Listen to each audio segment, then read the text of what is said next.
掌声欢迎王大刀。我很喜欢他。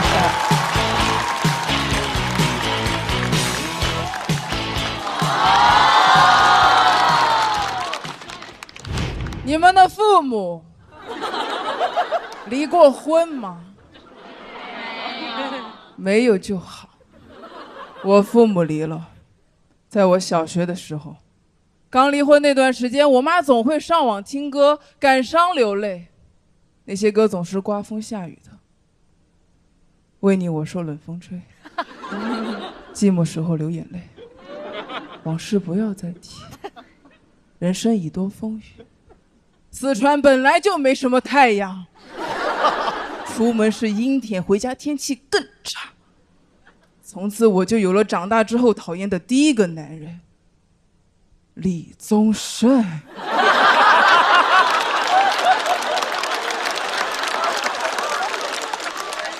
他给我妈唱什么走吧走吧，人总要学会自己长大，劝我妈离家出走，让我自己长大。他们说年少不听李宗盛，听懂已是曲中人。我年少就听李宗盛，不好听。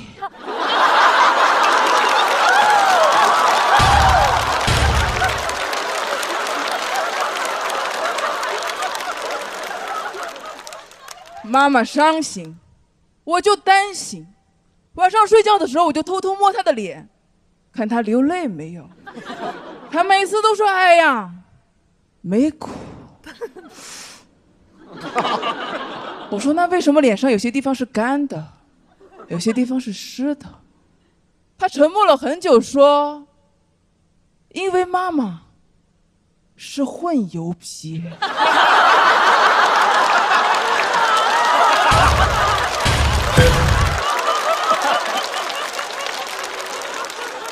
过了一段时间，妈妈不伤心了。几年之后，家里入住了新的叔叔，还带来了一个男孩，我的后爸和后弟。就在入住当晚，我听见后弟在我妈卧室里说话：“周妈妈，你给我新买的这个文具盒，我太喜欢啦。”他说话结尾居然会用啦，我只会用了。臭弟弟。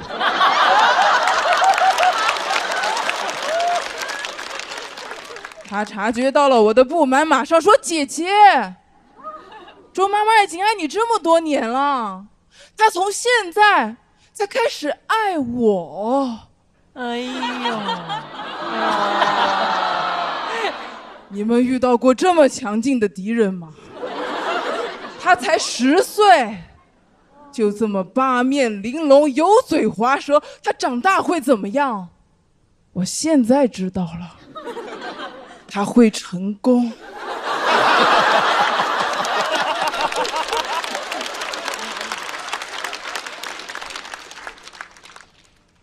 战争已经开打，他嘴甜，我就懂事。可你很多懂事的灵感都是从电视上学来的。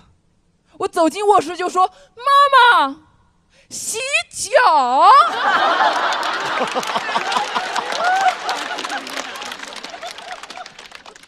妈妈说：“谢谢女儿，弟弟已经给我洗过了。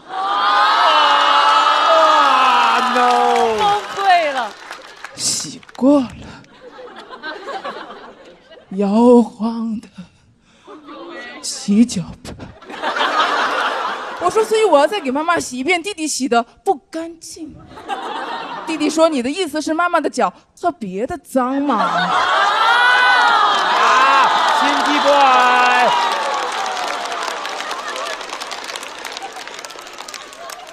不自量力的还手。长大之后，我问我妈：“为什么那个男孩不是你亲生的，你还那么疼爱他？”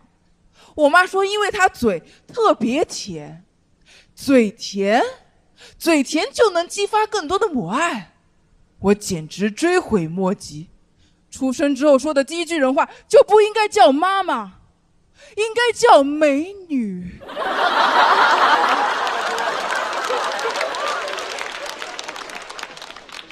后来有一天晚上，后爸和后弟离开了我家，再也没回来。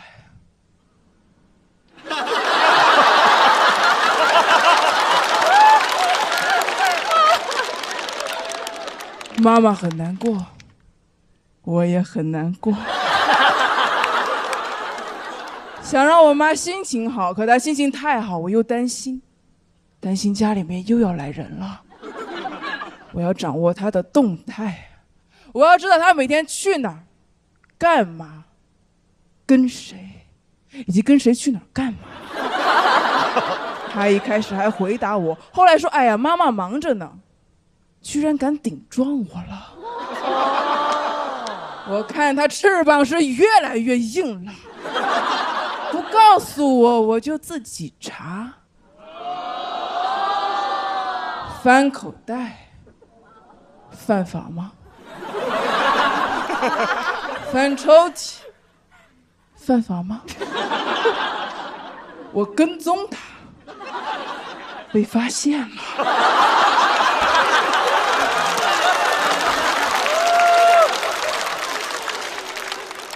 我就开始偷看他的手机短信，他就开始删短信，收一条删一条，收一条删一条。我当时感觉我在抓我妈早恋。他删得越来越快，越来越快。有一次我看见他在问对面的叔叔说：“我们刚刚聊到哪儿了？”后来要念高中了，我要念住校，妈妈很舍不得我，说以后1周就有5天都见不到你了。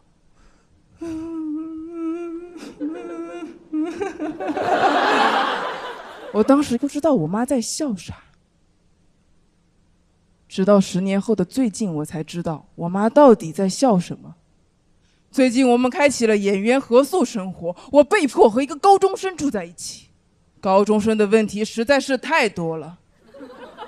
你想知道我这个玩偶是谁送给我的吗？你怎么看起来不太开心呀？你说我要不要找我 crush 说话呀？凌晨2点了，我想说滚啊，又觉得话太重了，我就只能说滚啊，跟你的 crush 一起。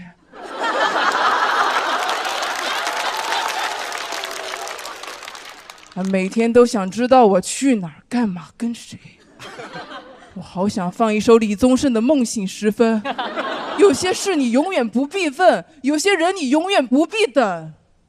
我想说我没有不开心，好吧，我是有点不开心，但我只是想一个人听一会儿歌，流一会儿眼泪，不用担心我，因为眼泪是可以擦干的。如果擦不干，我就说我是混油皮。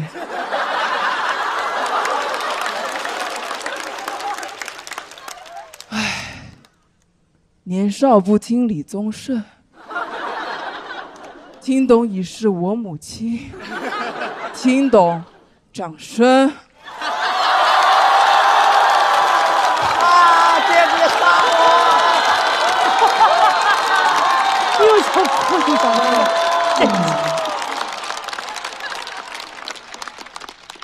李宗盛，好听，是吧？掌声有请翟晓明。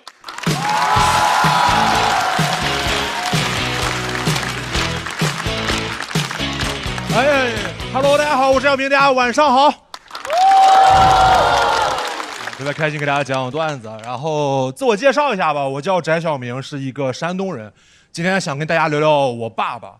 我爸是一个蛮严厉的人，在我小时候遇到困难，他从来都不会帮我。有一次我被我同学给打了，告诉了我的爸爸，他只给我说了3个字：打回去。学会了。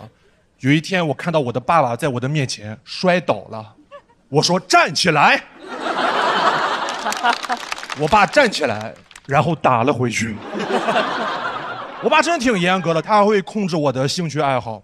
我小时候很喜欢看动漫，现在看动漫的环境比我们那个时候要好太多了。现在看动漫会被叫做2次元，我们小时候看动漫被叫做小鬼子。我爸不让我看动漫，但我很叛逆。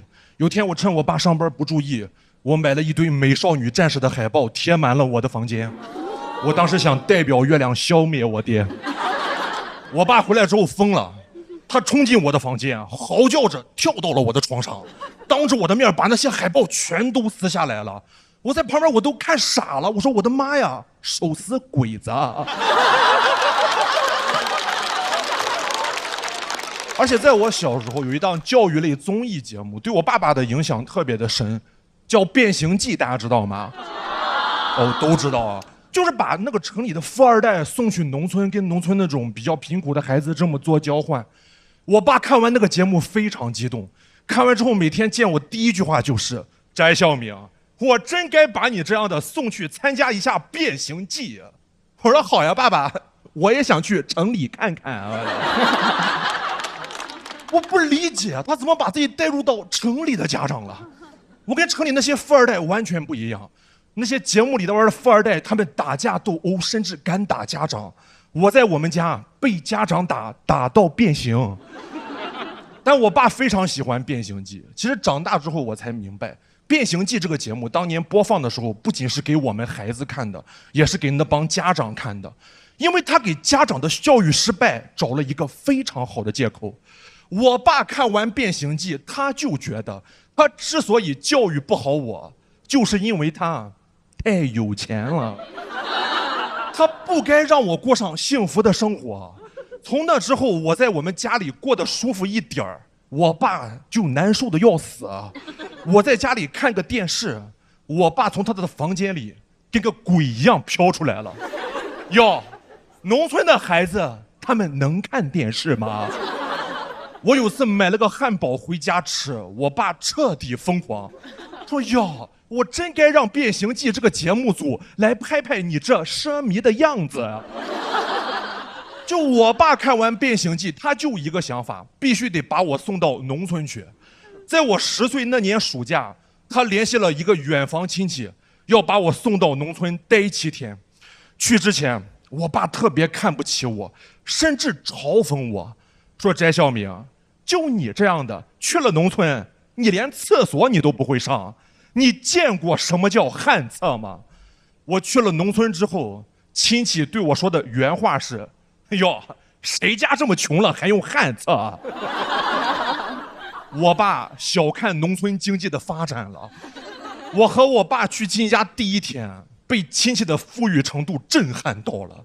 我们推开了他院子的大门，展现在我们面前的是一栋3层大别墅，1层1台电视，我看都看不过来啊！我当时才10岁啊，我看到时候我想的是农村确实好啊，城里没有这些。来的第一天，亲戚问我爸说怎么想着把孩子送农村来了，我爸装起来了，说小孩城里待惯了，送农村来玩几天。亲戚太朴实了，他就听到3个字：玩几天。我在那边待了7天，一点农活都没干。我每天的生活就是遛狗、赶集、看落日。我把《变形记》过成了向往的生活。来的第一天，亲戚觉得我在城里吃的不健康，特地给我杀了头羊，做了烤全羊吃。哇！朋友们，这比汉堡好吃多了。亲戚问我感觉怎么样，我说真想让《变形记》来拍拍我这奢靡的样子呀。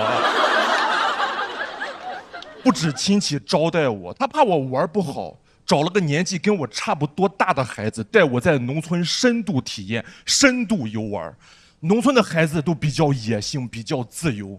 那哥们儿见我第一天，说：“明哥，今天带你去我们农村最好玩的地方，让你玩上1天。”他带我去了网吧。那我真的有点害怕了。我也没想到我爸送我来农村，磨练的是我的意志力啊。我不敢进去，我说我爸知道把我腿给我打断了。他说没事，明哥，网吧不行，带你去我们农村第2好玩的地方。他又带我去了游戏厅啊。我说这个行，我爸没说这个不让进。我进了游戏厅，邂逅了我来到农村遇到的最重要的一个女生，不知火舞。我打了7天的拳皇9期，我来到农村最大的收获就是嘎韭菜。等我爸来接我那天，我已经和农村融为一体了。我爸来那天觉得我在农村受苦了，给我带了汉堡来。我提着羊腿就出去了。我说爸，你怎么还在吃这种垃圾食品呀？我爸在一堆亲戚面前宣布了要带我回城里，我当时泪水直接下来了，我哭得像《变形记》里边要去农村的孩子。回到家，我爸觉得不能白让我去，非得让我写一篇感想。我当时才10岁，我不知道我爸送我去农村是让我干什么的。我那篇感想，我当日记写了。我的标题是我在农村的幸福生活。开头第一句把我爸都搞得有点破防了。我写我在农村终于住上了我梦寐以求的大别墅。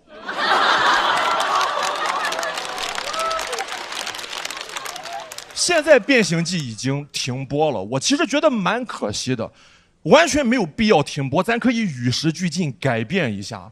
你别光交换孩子，你交换一下原生家庭，对吧？哎，我爸既然觉得我这个孩子不好，那就把我爸交换出去，送到富二代那边，让富二代打他一顿。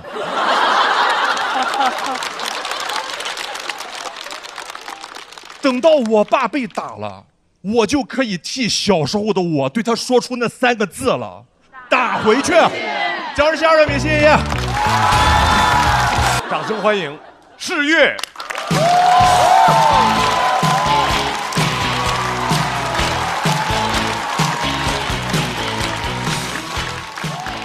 大家好，大家好，我叫世玉啊，我是去年刚刚研究生毕业离开大学，所以今天想跟大家聊一下我的小学。我小时候来自陕西南边的秦岭大山里边，上学需要每天走4公里的山路。你们知道4公里山路对一个小孩来说意味着什么吗？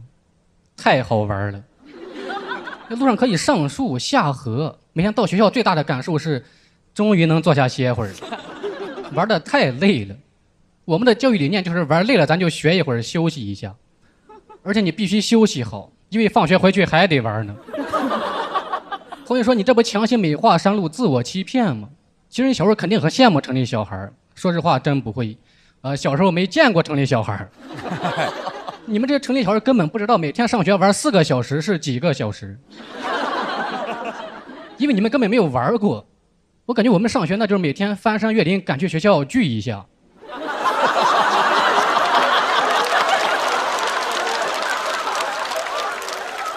就是书包里边带着语文、数学、蛤蟆，从小就玩打野。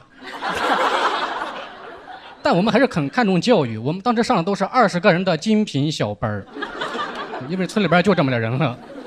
班里边坐了4列，分别是1年级、2年级、3年级、4年级。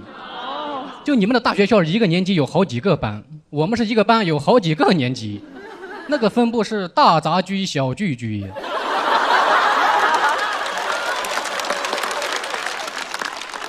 班里边交朋友都属于是忘年交。至于5年级、6年级怎么做呢？因为他们学的要难一点，所以我们是没有5年级、6年级的。老师当年只学到4年级，我们上课也是4等分的，就是4个班挨个学10分钟，刚好1节课40分钟，一个课堂拼盘儿。这个关系就是4是4，10是10，4是4啊，4是4，10是 OK 好。这是第23次失败了。反正就是1节课我们是自习30分钟，只用学10分钟，所以我们没有美术、音乐这种课，因为留给语文、数学的时间已经不多了，尤其不能有体育课。小学生每天来回8公里的运动量，你要是再上体育课，就这20个小孩还得少。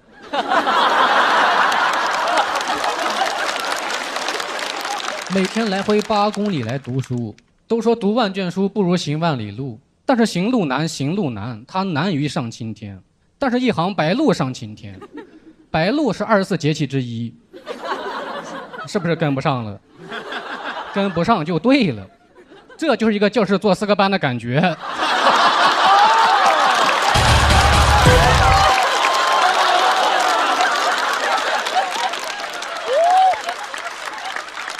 我们的学杂费一点都不白交，都学杂了。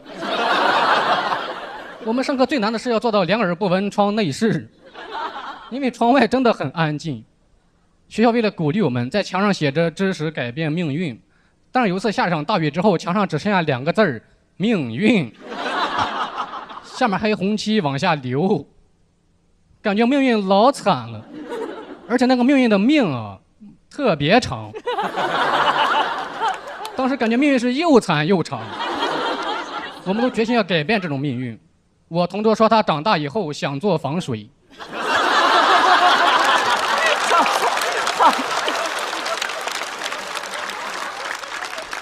你就说改变没改变吧。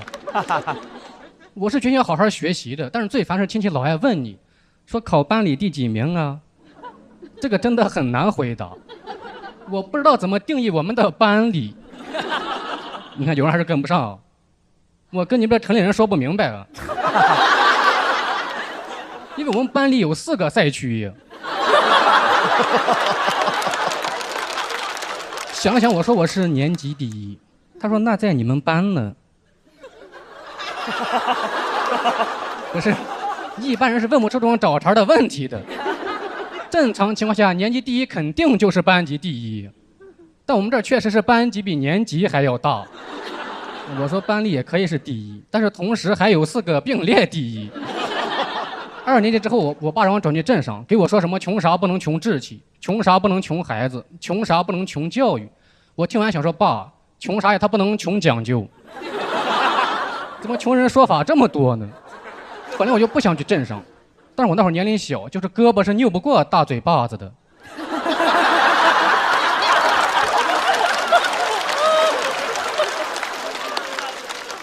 谁说父爱无声了？有声有色。去镇上非常不适应，他们老问我说：“你们家住在哪个街道呀？”我说：“这个我还没有接到通知。我们那儿都不说街道，都说山头啊。”最不适应的还是上课，因为他们班里就1个赛区，这就导致他们一学就要纯学40分钟，我受不了。我习惯了先学10分钟，再休息他半小时啊，由奢入俭难呀。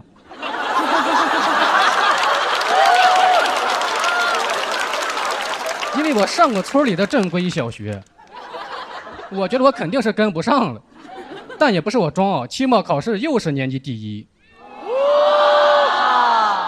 就是很奇怪啊，有些知识点虽然是第1次学啊，但是总感觉有点印象。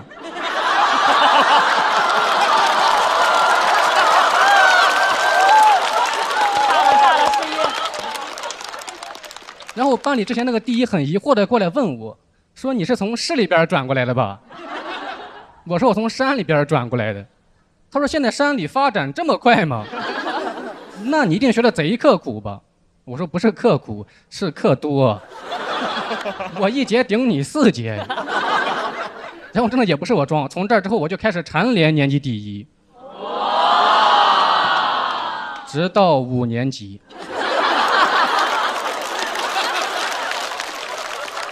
库存不够了，学不会。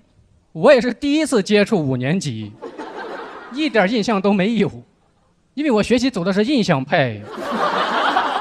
我之前能拿第1是因为5年小学4年模拟，现在没有拿第1是因为5年级转来另一个小孩，他一来就抢走了我的第1。当时我就知道他们村肯定更穷，他们一个教室起码坐6个年级。我说你是从隔壁村转过来的吧？他说他从市里边转过来的。我说现在市里发展这么慢吗？你转过来太是时候了，我刚过巅峰期。他说那你可以往村里边转，回不去了。我已经5年级了，村里边最多到4年级。我现在回去干啥呀？支教啊！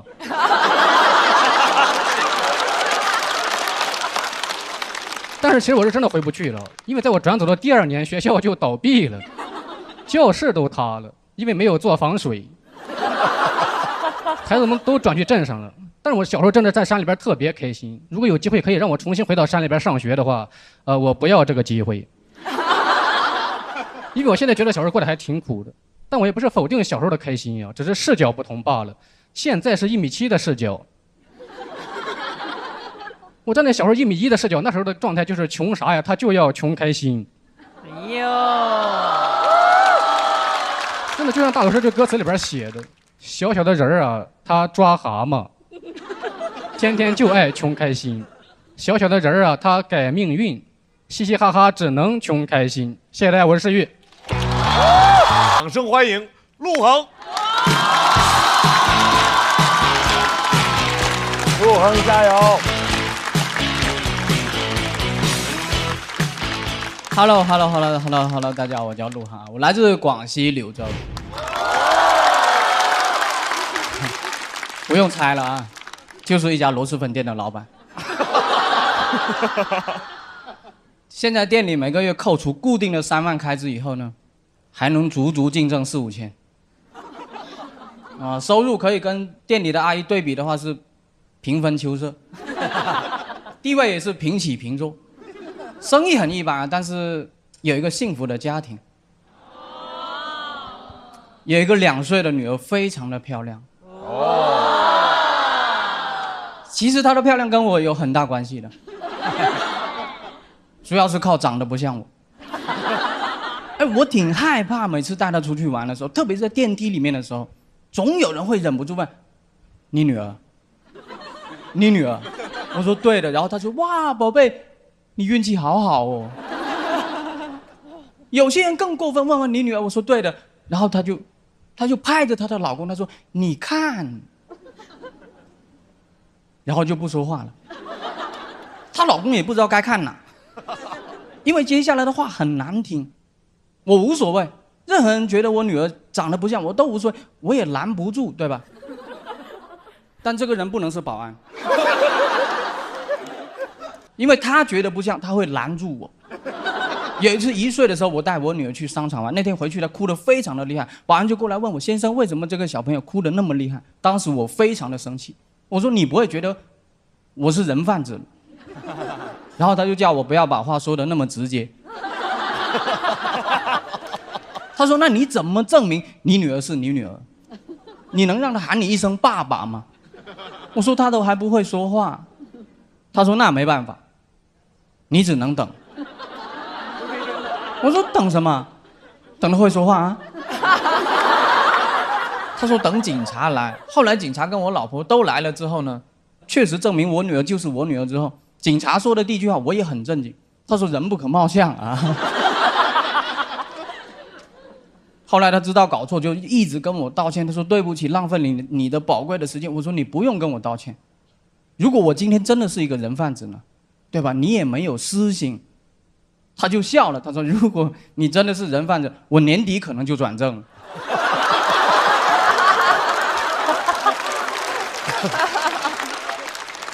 我女儿是8月3号出生的，当天我也在医院。进产房之前，医生就把我拦在外面。他说：“以他多年的经验，我进去没有任何的作用。”当时我非常的生气，怎么可能没有作用？我可以进去给我老婆加油打气。哇，到了里面之后，我才发现我唯一的作用，就是证明医生是对的。我看见我老婆就躺在那里，我一点忙都帮不上，我就心里面一直在忏悔。我觉得我对不起她，我经常欺负她，我会讲那种很冷的冷笑话去冷她。你们想听吗？想。不想听的也得听。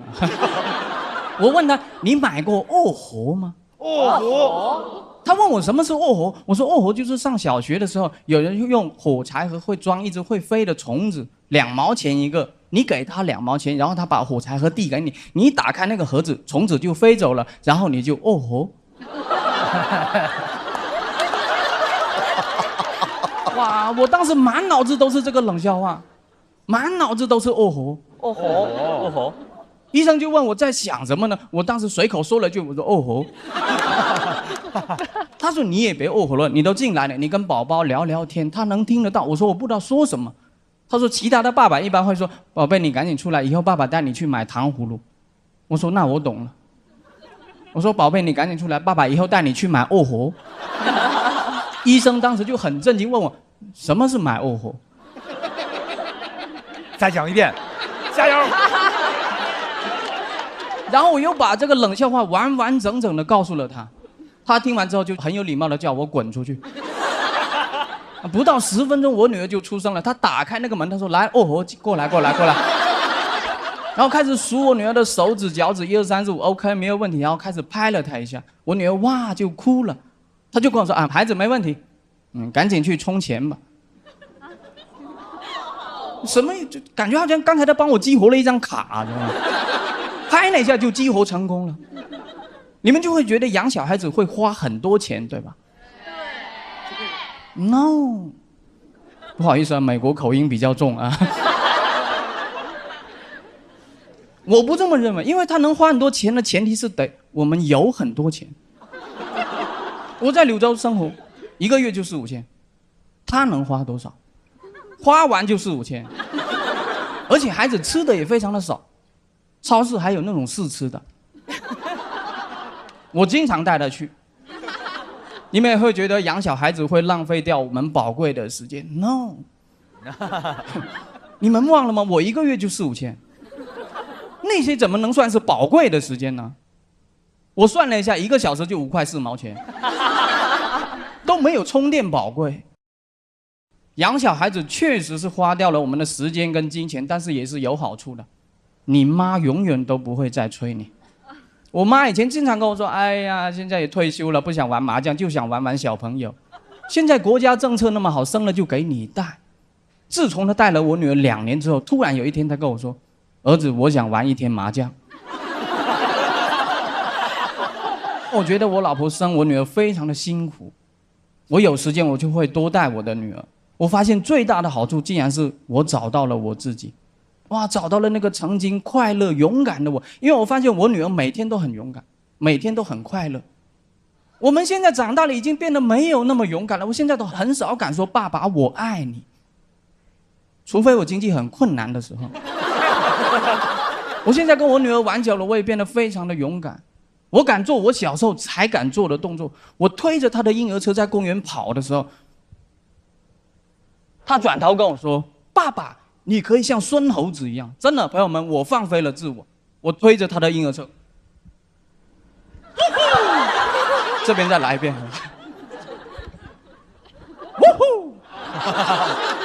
哎，此时此刻，可能有些人感受不到我现在的快乐，对吧？不重要。今天录制完之后呢，就由张绍刚老师以这个样的动作带着大家跑出这个录制现场。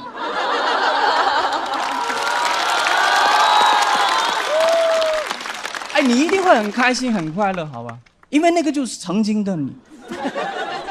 有一天，我又带他去商场去试吃，我有感而发的说了一句：“我说等你长大了，爸爸就变老了。”我女儿哇就哭了。我问她为什么哭，她说她不想爸爸变老。我问她那哭又有什么用？她说她平时不想吃饭、不想睡觉，哭就行。她觉得哭爸爸不会变老。我当时觉得很感动，我就问他：“你能不能不要爸爸一个人带你来商场的时候哭？”好，谢谢大家，谢谢大家，我是陆恒，谢谢。掌声有请，来自海南的岛主。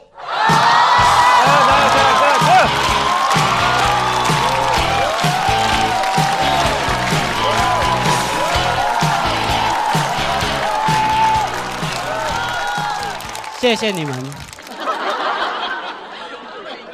那我们直接开始吧。又开始了。大家好，我是岛主，我是个纯天然无添加的海南人。有人说我像北京原始人，山顶洞人，还问我有没有因为长相自卑过。没有。我长得不丑，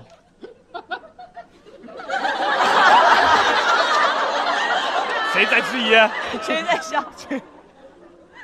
我只是生错了时代。我应该生在石器时代。我在石器时代肯定属于偶像级别的原始人。我和我弟、我堂哥、表哥们站在一起，我们是石器时代少年团。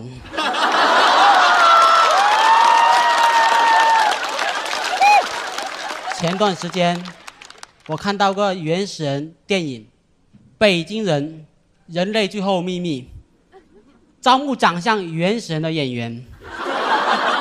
我的人生角色终于来了。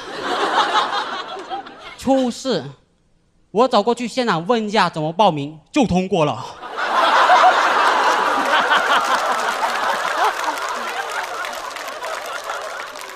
初试通过，让我去复试，演情绪，就是微表情。开心我是这样演的，害怕我是这样演的，愤怒我是这样演的，惊悚我是这样演的。演技很差是不是？还是通过了。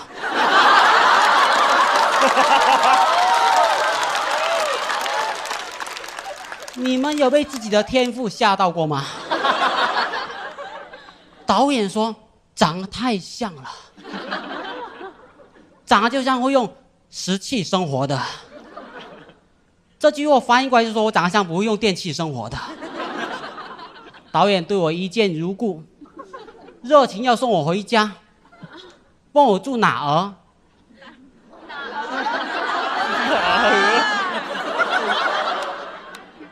我不敢跟他开玩笑说我住在动物园附近，我害怕他送我到猴山。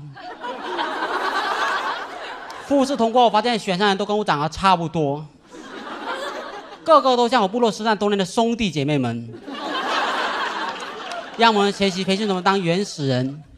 我在里面学习得很快，拿棍子在那里，导演说你们就跟他学。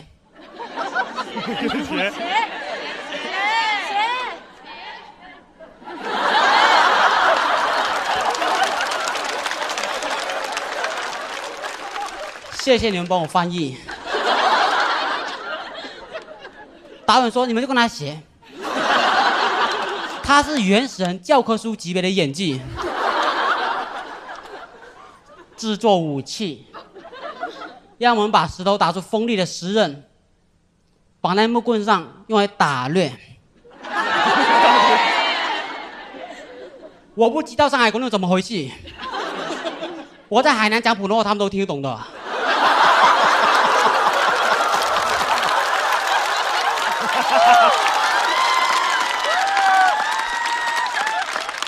上海还需要进货进货。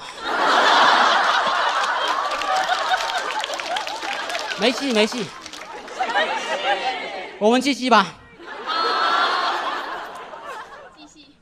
还有积石取火。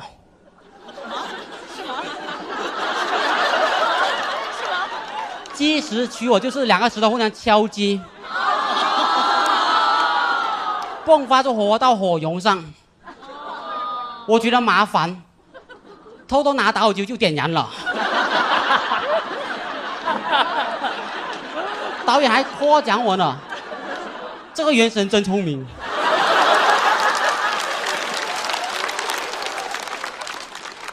他是我们第一个发明火的原始人。培训的时候，我最喜欢吃的是剧组的免费盒饭。有些原始人还嫌弃呢，说盒饭真难吃。我说盒饭有菜有肉，多好啊！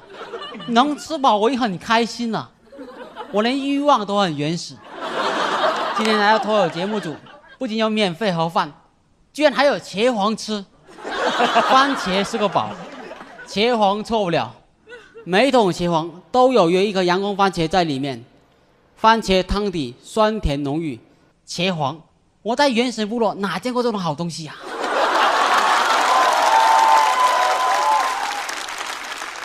我们还有个培训环节是分享食物，就是部落人把咬过一口食物分给我，我有点嫌弃，我就找另一边没咬过了来咬。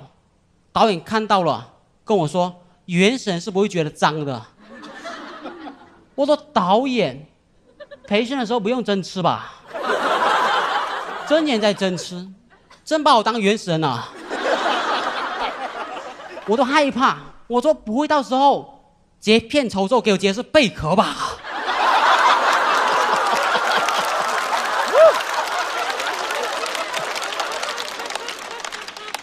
培训期间还请那个语言老师教我们原始语。好么不？阿达，本，低呀，我一听就知道他们是瞎编的。有点像我们海南话。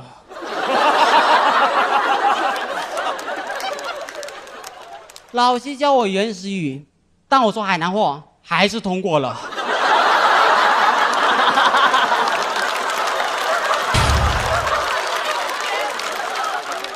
没人发现。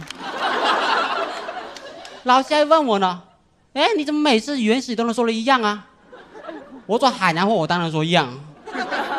这是我的母语，我甚至都不用说海南话，我有时候普通话说得快，也像原始语。培训完开机没选我啊，他们选好看的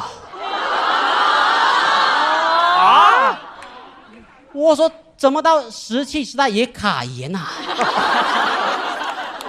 导演拒绝我理由是你很好，但如果选择你的话，有点丑化原始人了，得不到尊重。虽然最后没有当上电影中的北京原始人，但我现在心态发生很大的变化。我觉得我祖先就是北京人，现在的北京人都是新北京人，我们是被赶到海南岛的。哎呦喂！我才是正宗老北京，正宗老北京啊！现在我终于知道我们海南为什么简称穷了。穷是王加京，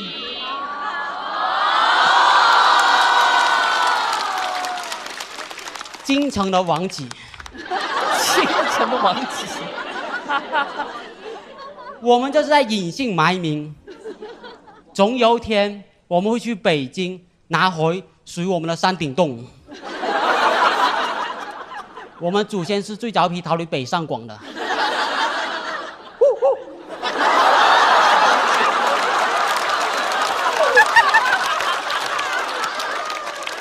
北京欢迎你，这句原始的意思就是北京欢迎你。这个电影名叫《北京人：人类最后秘密》，这个秘密就是北京人是我。现在脱口秀节目什么赛道演员都有了，穷人、富人、丑人、美人、高人、矮人都有人了。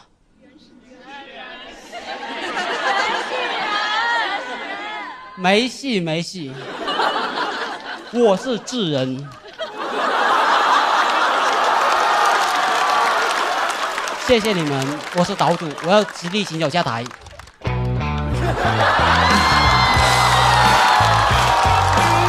掌声有请 TZ。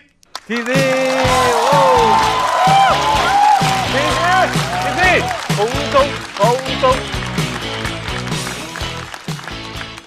OK， 谢谢大家，谢谢大家，我是 TZ， 我不是原始人啊，但是我是一个外地人。就是我是去年3月份在那个老家说脱口秀混不下去了，然后我就来了上海，来之后发现全是在老家说脱口秀混不下去的脱口秀演员，你知道吗？就基本上都坐在那边。开玩笑，没有。就我感觉上海的脱口秀演员越来越多了，就是我有时候在想，我说会不会过了几百年之后，上海全是脱口秀演员的后代了？到以后的上海人见面一打招呼都说，哎，你祖上是哪一年的大王？确实啊，脱口秀大王太赚钱了，所以就好多人都想说脱口秀嘛。但我发现现在是不是就是为了防止以前那些脱口秀大王太赚钱，割据一方，你看，所以现在节目每年都办，而且越办越多，大王也越来越多。这个大王越多呢，大王就越小。这个学过历史的都知道，这个是为了削弱脱口秀大王的势力，加强脱口秀中央集权。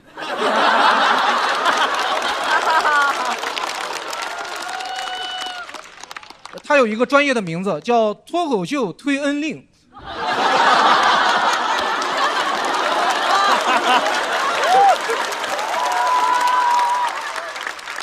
你们很懂权谋啊！就来上海还是很激动的。就来上海的第一件事，我就迫不及待的去了那个外滩，终于看到了我从小到大都特别想看到的外国人。真的，就我有时候看到4、5个外国人在那走，我会忍不住走到他们中间，假装自己出国了。就是我为什么那么想看外国人呢？我分析过，就毕竟我学了10几年的英语啊，就是为了专门学习怎么跟外国人说话。就我为了学习怎么跟外国人说话，我都没时间跟我最喜欢的女生说话。所以当我第一次真的看到外国人的时候，我怎么不想上去酣畅淋漓的来句 How are you 呢？是不是？没有办法啊。然后那个上海还有很多特别洋气的酒吧，就每次路过的时候，别人就会指给我，说你看那个酒吧，王嘉尔经常去的。我说王嘉尔经常去啊，那我就不去了啊，那我就不去了。其实不知不觉来这个上海呢，也已经有1年多了。就我刚来的时候，我真的想都不敢想。我刚来上海的时候，我带的东西都特别少，因为我就是害怕我随时可能会走，你知道吧？我就忍不住脑子里总有那种幻想，就我在家一个人待着，然后突然有人给我打电话，说那个童先生，您这边后面就是不可以继续留在上海了，我这边打电话通知你一下。我跟你说，我肯定问都不敢问，我就说好嘞好嘞，我马上就走，东西都收拾好了。对，因为我们外地人就是这样，上海需要我们呢，我们就来；不需要我们自己走。我们外地人辛辛苦苦半辈子什么都不图，就希望上海好好的。我现在来上海1年多了，但是我也没有交社保，我也没有办这个居住证，因为我不敢给这座城市任何的承诺。我甚至都不敢问上海，我们现在到底是什么关系？其实我很早之前就很想来了，就我大学毕业的时候，当时我就特别想来上海，我跟我爸说，我说爸，我以后想去这个上海发展，但是因为我们家是安徽人，我爸觉得我太激进了，他说你怎么能一下就去上海呢？咱们普通家庭哪有那个条件？最多说努力，对吧？你现实一点，你以后去合肥扎根。你要实在想去上海，我们没有这个能力。实在不行，你去了合肥之后，你自己生个孩子，你让孩子去上海。但我现在长大了，我发现我也没有那个能力。就算我真去了合肥，到时候我孩子来说，那个爸，我以后想去上海。我说你怎么能一下就去上海呢？咱们家哪有那个条件？最多努力让你去南京。你要是实在想去上海，我们没有那个能力啊！你到时候自己生个孩子，你让孩子去上海。但我感觉可能孩子也没有那个能力，孩子下一代只能从南京去苏州，再去昆山，最后才到上海。就必须要有倾注5代人的努力啊，而且必须每一代都是这人，才能最后到达上海，才能换来我们家族的第一个上海人。等到那个时候，我已经在老家活到了120岁，到时候他们把我的后代带到我的床前，我颤颤巍巍地说出了那句我准备了一辈子的上海话，相互你 How are you？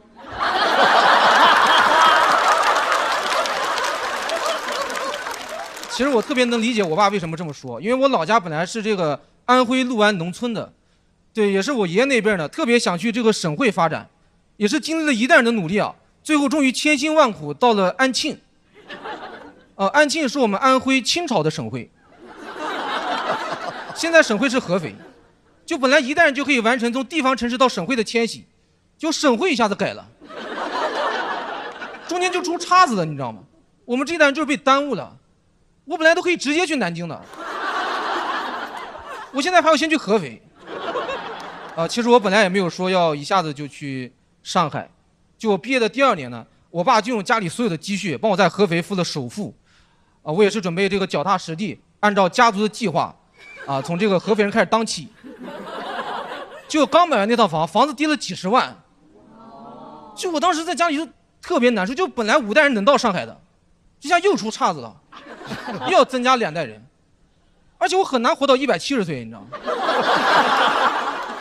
我在家里真的特别难受，我想了好几个晚上，我说那个不行，我得去上海，就不管了，我直接就去上海，我直接买一张高铁票我就去，你知道吗？就来的那个一路上我心都特别虚，尤其是那个高铁，它不是从合肥出发，然后到了南京，然后那个乘务员就说南京到了，有没有下的？我感觉就是说给我听的，我当时都慌了，我说我爸是不是追过来的？我就听见我爸在我耳边说：“南京都到你还不下？你都快2站，差不多得了。”但我心里非常坚定，我说那个不下。然后到了苏州，他说苏州到了有没有下的？我当时就把心一横，我说我今天不到上海，我绝对不下车。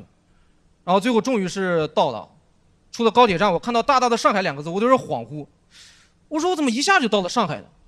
就我感觉好几辈子都过去了。其实这个段子大家本来是应该要等到170年以后才能听到的，对，但是因为我直接就来了上海，所以你们一下就听到了。这可能是有史以来最超前的超前点映了。我来了上海之后，我才明白，人是不会被一句话困住的。就我觉得曾经肯定有很多个上海，我都没有勇气抵达，但是幸好这个上海我还是来了。我现在终于可以酣畅淋漓地说出那句上海 How are you？ 谢谢大家，我是 TZ。掌声欢迎季烨。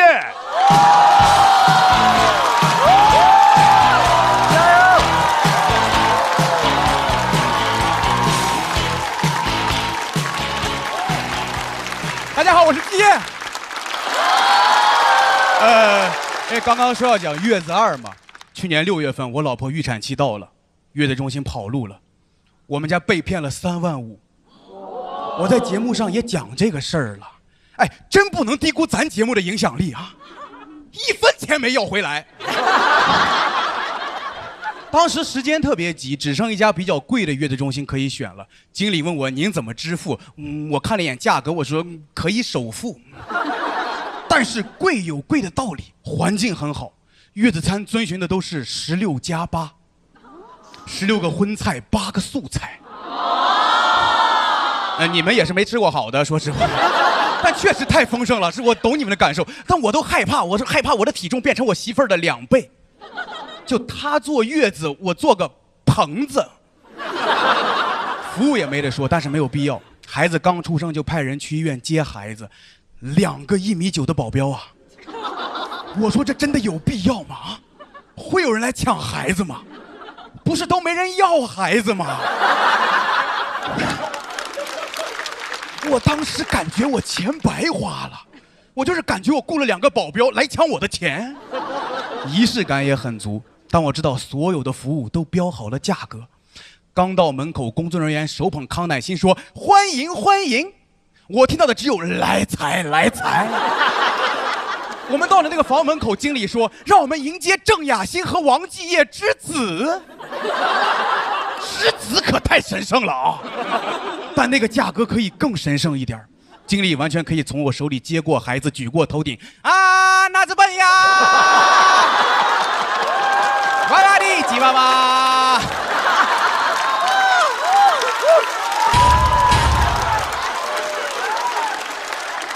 哎，我觉得花了这么多钱，一家人享受就好了，但我们真的很不适应，它太高端了。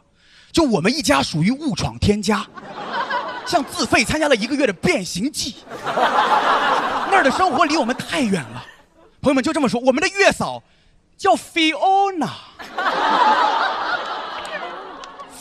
我印象中不应该是张姐、王姐、李姐吗？我不理解啊，那都不是像 Lily、Amy、Andy 这样的名字。Fiona 她可能已经过了6级了。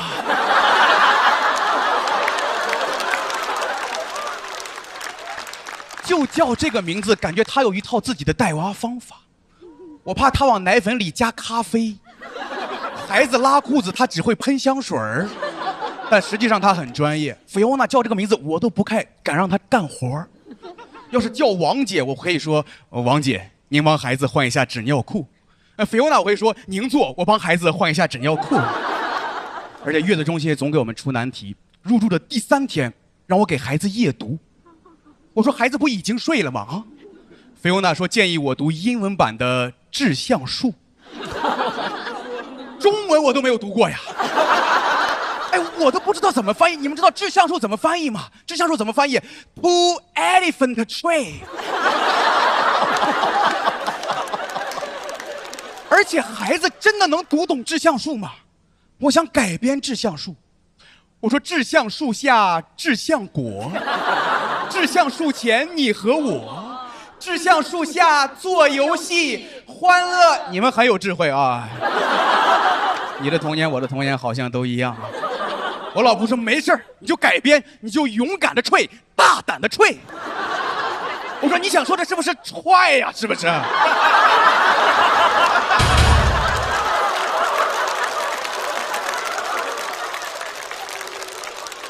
因为那儿默认每个来这儿的父母都是富人，但我们就是普通家庭。但你知道我这个身份确实很让人迷惑，因为登记身份的时候我说我是山西人，名字叫王继业。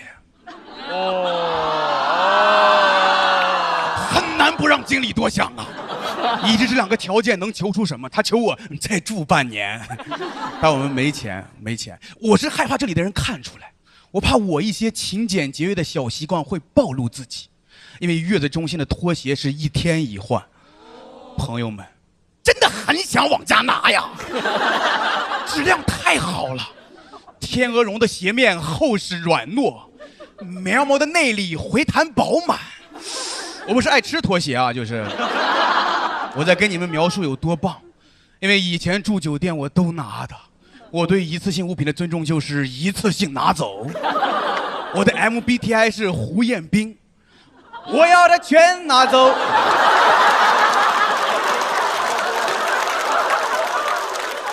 有歌手在，就是想唱歌。我这也是天赐的声音吧，我这个。哎，月子餐我俩也不敢吃光的，因为我老婆怕露怯，说显得像第一次吃。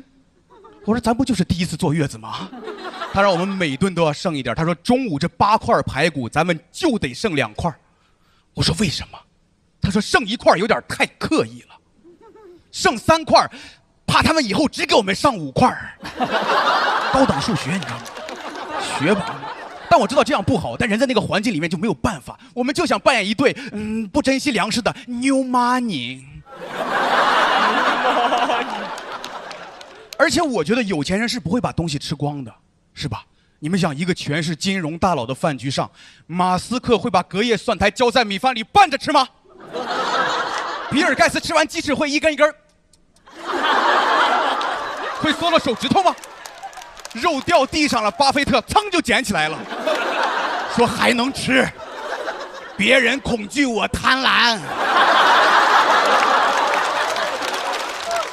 不会的 ，no， ridiculous。菲欧娜教我的啊。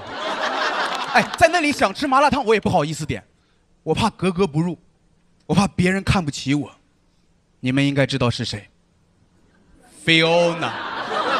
但我还是要说，菲欧娜很专业，其实把我们照顾得很好。但我是第一次见气质那么中产的月嫂。有时候看到我都在寻思，我感觉坐月子只是我们见菲欧娜的门槛儿啊。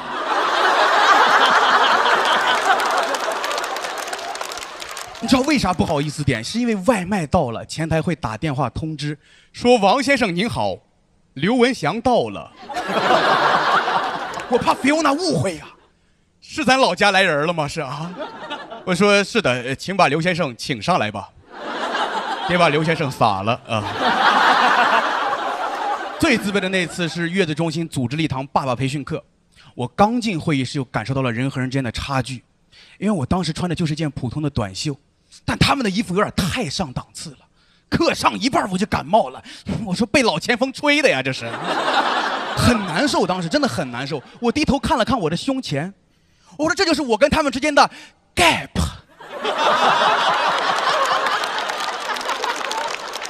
老师还给我们推荐书籍，说各位爸爸们，你们可以看看《何以为父》《海地育儿大百科》《穷爸爸富爸爸》。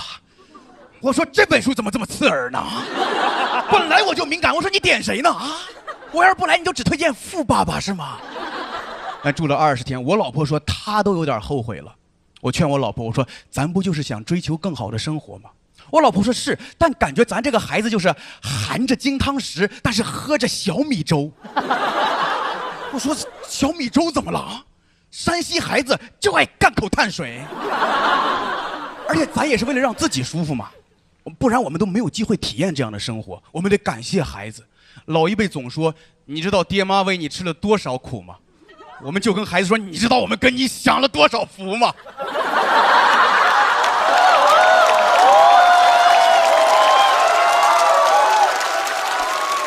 哎，但我知道我老婆为什么这么说，因为现在我们有能力让家人体验更好的生活，但没法一直为那样的生活续费。经理问我到期你还住吗？我说弃地。我以为自己能当一个富有的大人，但也只能带他们体验另一个世界的小样，没有什么不好的。哎，我就是想要追求那种踮起脚尖才能够得到的生活。是的，我爱跳芭蕾。重新来一下，我爱跳芭蕾。谢谢。刚刚没收到音，没戏。最后的结尾是我们在月子中心待了28天就回家了。路上我跟我老婆说，我说真的像做梦一样。她一句话给我拉回现实。她说中午你去做3斤排骨，咱们一块儿也不用剩了。好，谢谢大家，我是季，祝你们天开心，谢谢大家，谢谢。掌声欢迎贾浩。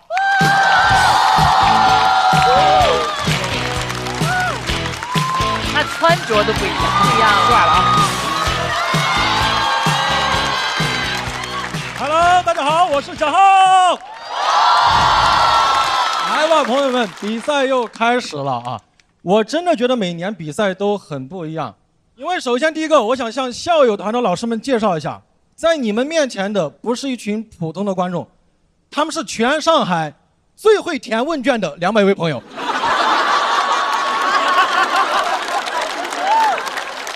你们可能不知道。 现在观众的选拔比演员选拔更残酷。演员我们这一轮是42进35，他们是从1万多份问卷里边脱颖而出的200位朋友。哦，张老师请你话，太优秀了，优秀主持人，关子也笑了。我知道你们的问卷在完整回答的同时，还有兼顾真诚、热爱和幽默。之前有人还专门问我说，今年你们那边文本特别强的有多少个？我说200个。哎，我真的觉得观众卷，演员也卷，你们知道吗？老观众应该知道，这几年脱口秀演员的段子主题越来越同质化了，对不对？比方说被骗钱的段子，去年很多人讲过了，对不对？租房的段子已经被讲烂了，留学的段子也太多人讲了。 所以今天我想和大家聊一下我留学租房被骗钱的故事。我们把这个赛道细分一下啊，但我确实没想到这个段子最难的点在于，怎么让你们相信我留过学。我今天专门化了全妆穿成这个样子，结果上台前有演员说你这个样子不像瘤子，像模子。关键，我还是在巴黎留的学。 你们这个反应有点伤人了啊！你们这个眼神里边没有一个人在想，贾浩果然在巴黎留过学。你们眼神里边全是居然竟然。哎，我确实，朋友以前问过我说，你为什么没有在巴黎待过的痕迹啊？我说我出巴黎而不染。我肯定有在巴黎待过的痕迹，只是不太好看出来。关键我最难受的点是，几个演员互相聊天问都是说，哎，你留学几年了？ 到我这里就是，浩哥，你们以前工地辛苦吗？我是在工地待过，但是我也不爽啊，我也说我也是在国外待过的。他说，哎呦，你还干过海外援建？为啥呀？我甚至找到一个留学多年的朋友问说，为啥我就没有留子的气质啊？他说我们留子不说为啥。我说你装啥？哦不，你装什么呢？我知道大家都觉得刘子喜欢中英文夹杂，但是中法文夹杂很难的，我就不展示了啊。怕大家听不懂啊。展示。更怕你们听得懂啊。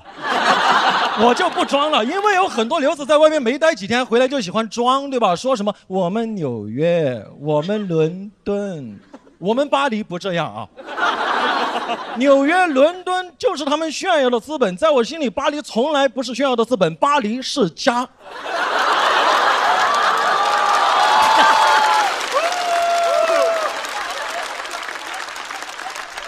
今天我其实也是想和大家聊一下我的原生家庭啊。我就在我家待了半年，我当时被骗就去巴黎，很着急租房嘛。然后那个骗子就假冒房东，在租房网站上面和我聊了1个多礼拜，我就完全相信他，就把钱打过去了。导演组说你怎么没有从对话里找出破绽啊？我说英语阅读理解很难的。那你好歹打个电话确认。我说口语更差。我给这骗子汇钱的时候，前3家银行都告诉我说这个账号可能有风险，不让汇。我不甘心，我又去了第4家银行，直接找了个中国柜员骗他说这个账号是我表哥，才终于把这2000欧给骗出去了。你们应该听出来了，我这个人非常的执着啊，用英语讲叫 stupid， 用法语讲叫笨猪。笨猪，这个梗很巧妙，知道吧？啊，要鼓就一起鼓嘛。听不听得懂都沉默了。后来有一次和朋友聊天，他说他爷爷前段时间被电信诈骗了，就是因为年纪太大了，老糊涂了。我从来没想过我会说句那么热血沸腾的话，我说年龄从来不是问题。他关键他爷爷被骗了还不承认，跟银行说骗子是他亲戚。我说你懂个啥？不说是亲戚，根本汇不出去。关键当时我这个穷小子是带着一脸憧憬去到的巴黎，被骗以后更穷，滤镜也一点一点碎了。我后来是花380欧租了一个4平米的次卧，后来玩问我租成多少钱，我说2000欧。他说这么贵你被骗了吧？给我难受坏了。直到后面去个朋友家里玩，他说他7平米的房子花了3000欧。我就知道我们都有自己的表哥。人在窘迫的时候真的很难正面去感受一座城市的好，对不对？什么时尚之都巴黎，我穷的理发店都不敢去，全是在家里和室友互相拿那个推子互相剪。室友给我剪完，我知道绝对很丑，因为我说到你了，他说他想留长发。什么公共设施发达，那边地铁贵到我只能买辆2手自行车上下学，美其名曰珍惜在巴黎的每次往返。2天就被偷了。后来我出行就是2公里左右我就走路去，5公里左右我就跑步去，10公里左右我就不去。在那边上个公共厕所都要1欧，这个价格我从来就是憋着。我感觉莎士比亚来巴黎都得问 to 憋 or not to 憋。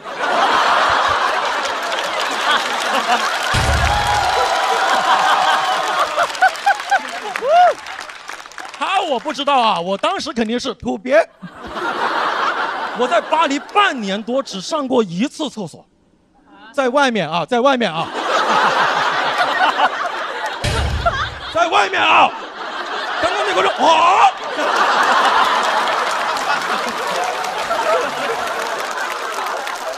在外面啊。但是也非常感谢那段经历，我现在录咱们节目5个小时随便录，完全不用去厕所。这就是我在巴黎待过的痕迹和底气。哎，为什么这么燃啊？反正我在巴黎待了这半年多，过得真的很不好。衷心希望国外的留学生朋友都注意安全。我全是糗事。朋友说你怎么从来没提过这段经历啊？我说韩信会到处说他钻过别人的裆吗？反倒是之前和梁海源聊天，他说听说你还留过学呀。我那个回忆全就涌上来了。我说海源哥，你有被全世界最美丽的城市伤害过吗？他说我们广西南宁，怎么你了？那一刻我才明白，人啊，心里最美的永远是故乡。我心里最美的原来一直是咱们大上海。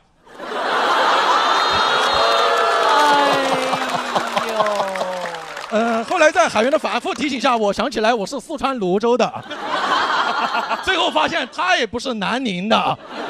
听完这段经历，他说你为啥不在节目上讲这段啊？我说我们留着不说为啥。谢谢大家，我子浩，谢谢。掌声欢迎韩大狗。哎呦，大狗。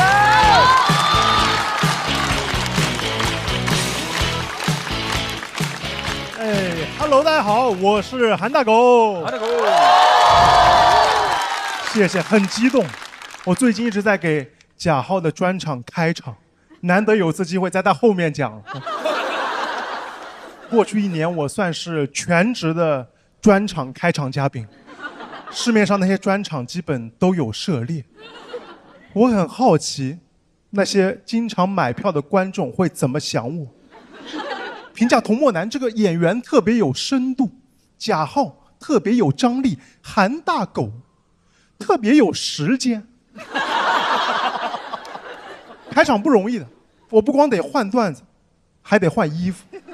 为了工作留痕，甚至会在小某书发开场穿搭 OOTD， 观众评论 TD。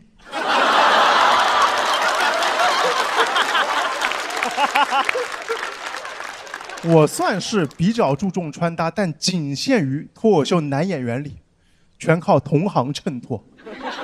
我的水平也就是只是知道把 T 恤塞进裤子里，也羡慕那些网上真正的潮流穿搭博主。我平时穿的都是网上买的那种基础百搭款，毕竟生活在上海，有时候都不太敢逛街。你们也知道，上海这些服装店，你光看装修，看不出它的深浅。我一般都是通过短袖的价格来判断它的消费水平，也不敢问价格。那些潮流买手店员的状态实在让人害怕，半死不活的，挤出气泡音。喜欢可以试一下。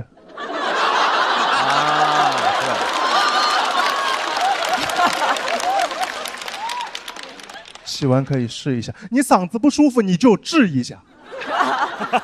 他说话了，我也不好意思直接走，我就会边逛边假装对衣服感兴趣，但那个店员会一直跟着我。我真的只想偷看价格，他以为我只想偷，我就随机抽一件出来，看一看，摸一摸，猜一猜，还假模假样问店员，这是不是纯棉的？其实我就是纯咸的。他以为我想买呢，给我介绍这个面料舒服在哪里，高级在哪里，我只想知道吊牌在哪里。我发现衣服越贵，它的价格标签就藏得越隐蔽。便宜的衣服店，别说吊牌了，你都不用走进去，店门口喇叭会告诉你，通通20元，通通20元。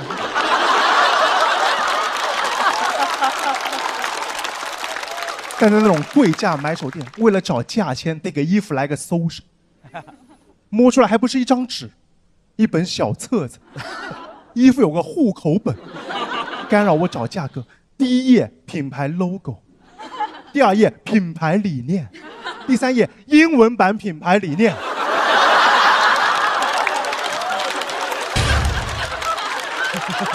太真实了。我脸皮薄，也不想当着店员的面继续找价格，也不敢直接问，只能带去试衣间了。经常逛街朋友能知道，试衣间现在就有2大作用：大大方方拍一下商品货号和偷偷摸摸拍一下 OOTD。我在试衣间很有安全感，没人打扰我，我一个人可以尽情地释放我对价格的惊讶。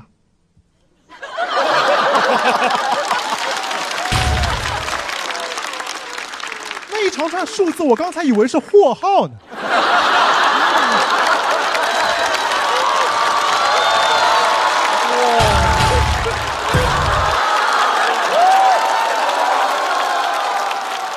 时尚的代价那么大吗？有些潮流衣服贵的就没道理。问就说，因为这是设计师设计的。那我想来件 AI 生成的，多新鲜啊！哪件衣服不是？我这段子很好笑的，因为是脱口秀演员说的。其实我尝试过小众先锋的衣服，但发现我的长相是落后的。一身前卫的衣服配了一张后卫的脸。就是在高中，当时为了获得关注，买过那种花里胡哨的外套，以为这样很潮流，结果同学给我取外号，叫我骚胖子。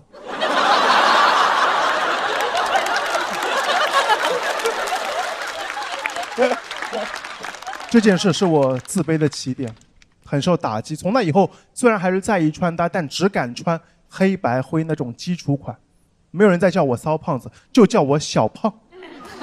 可见黑色它不显骚，但也不显瘦。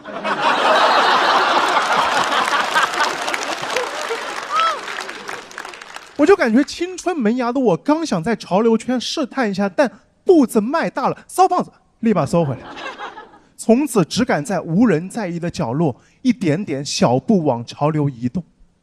黑白灰、藏青、条纹、破洞牛仔裤骚。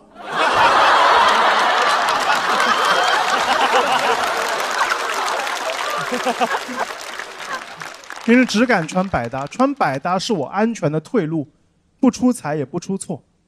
但我以为买百搭款会是一劳永逸，但我的问题是越买越多，衣柜里只有百搭的衣服。出门前看着满眼的黑白灰，黑搭灰，灰搭白，最后一身白搭。百搭款得用来搭配有特色的，百搭款不能搭百搭款。被我买回来那些黑 T 他也无语，以为自己来辅佐小众设计师夹克。进了衣柜看了眼左右的衣服，怎么又回某衣库了？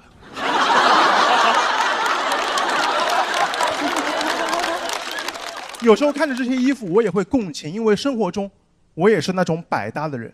为了融入大家，我愿意牺牲自己的想法和特点。吃饭、打球、桌游、唱歌，每次局里都有我。因为订这些，我有秘诀。上美团，不管是 KTV、按摩、足疗，预定必有房。善用美团，能保证我在场，但不能保证我在唱。因为去了 KTV， 我也不唱歌，一晚上我就坐在那个音控台边上，担任晚上 DJ， 给大家切换原唱伴唱，调调音量，感觉坐久了更像个卤菜店师傅。他们跟我说话都是切一下谢谢，切一下，切一下谢谢。哇，这个好，切一下，切一下，心里也会难受。这是为什么我之前一直不喜欢百搭这个词，当时觉得它像贬义词，只是没有特色的好听点的叫法。直到演出制作人和我说，很多专场喜欢找我开场，因为我百搭。那百搭是褒义词，它代表牺牲，代表奉献，代表它甘为绿叶。这世界总得有人开场，大家都想当主咖，主咖得拿大狗大。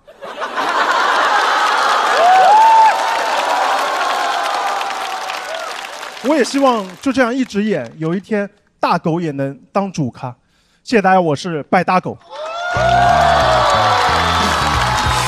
让我们掌声有请阿赛。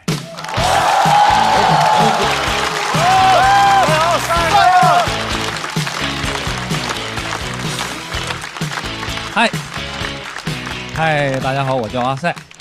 确实之前做过一段时间的航空乘务员啊，所以今天还和大家聊一聊辞职这个事儿。不干了，不喜欢上班，上班得早起。有些朋友可能7、8点钟顶多打个卡，我起床那个时间我都想打个鸣。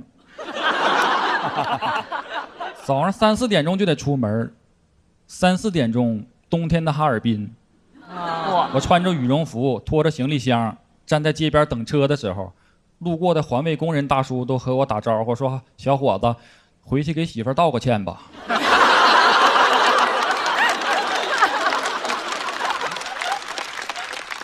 我们确实对时间要求的特别严格，1年内迟到2次就会被劝退了。可能朋友们在公司迟到了，活儿最多晚点干；我们要迟到了，那活儿可能乘客自己干了。那乘客自己热饭，自己喝水，坐一天寻思坐了个什么航空，坐了个自助航空。我们不但不能迟到，还不能早退呢。我不能上着班想偷个懒，背着包从后门溜走了。背个包从后门溜走。那我背的得是3包。最讨厌的就是延误、随机加班，而且我们是飞机轮子完全离地开始计算工资，完全着陆就停止计算。我还不敢盼着那个轮子它收起来就落不下，那样只会有可能一次性得到一笔钱。所以我们延误时候是没有工资的，而且延误时候乘客的情绪大家也都知道，别人在骂无偿加班，我无偿加班还在被骂。有一次乘客们都上飞机了，然后延误了，一个大哥很着急跟我说什么时候起飞呀？我说对呀，什么时候起飞呀？不管能不能起飞，你先飞起来呀。对，你实在不行把轮子先收起来呀。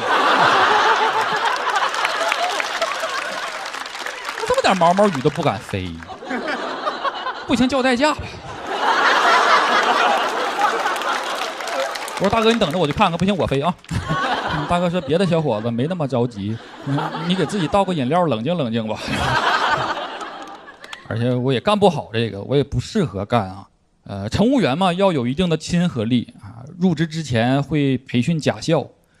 我师傅夸我笑得最假。还有一定沟通能力，要会尬聊啊。同事说我聊得最尬。假笑。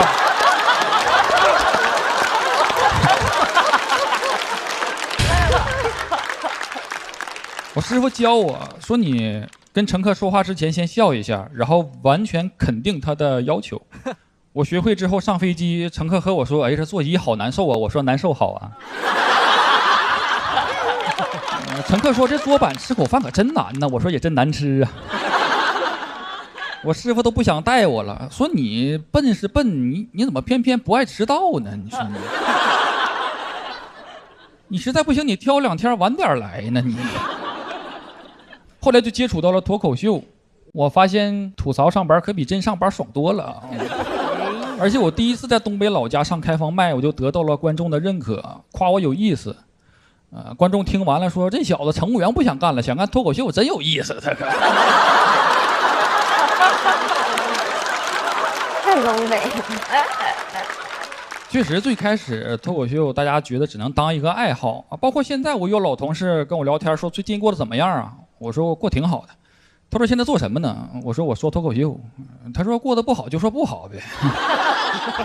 当时就想辞职了，周围人就开始劝我，同事先劝我说没有人喜欢自己的工作，而且以你这个年纪，你再想找工作能和应届生去竞争了吗？我想也是哈，我查了一下工作满意度调查，只有20%的人喜欢自己的工作，也就是说每10个人里边只有1个人喜欢自己的工作。没算错，因为还有1半在找工作。时代真是变了啊！父母那个时代，大学生可以随便选各种各样工作，现在怎么随便一个工作可以选各种各样大学生了呢？而且应届生也很难找到合适的工作了。好工作要名校毕业，要高学历；不好的工作不好。工作不好。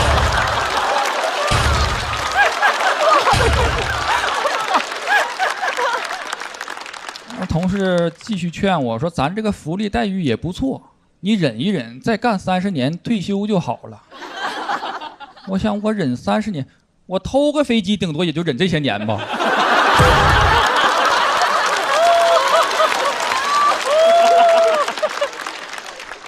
而且不只是不喜欢啊，我真的在想，我要一辈子上这个班吗？我已经身在空中了，却只能透过窗口看那么一小块天。我60岁再上飞机，我可真是老空少了，我都怕乘客给我让座啊，颤颤巍巍推餐车，一颠簸了乘客保护我，倒饮料手都抖，撒乘客一腿，乘客不高兴了，我说那你要投诉老人呐。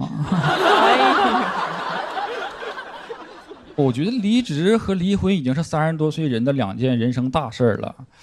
而且劝人的话术也都是一样的，就是想想父母啊，想想孩子呀，那就不用想想自己啊。但有区别，离婚了，你虽然没有了家庭，但还好还有事业；离职了，虽然没有了事业，完了还有家庭。我爸说脱口秀它就是一个一时新鲜，你不能因为外面的新鲜感影响了正常的生活。但是我妈不一样，我妈说儿子妈支持你，你妈知道跟不喜欢的过一辈子什么感觉。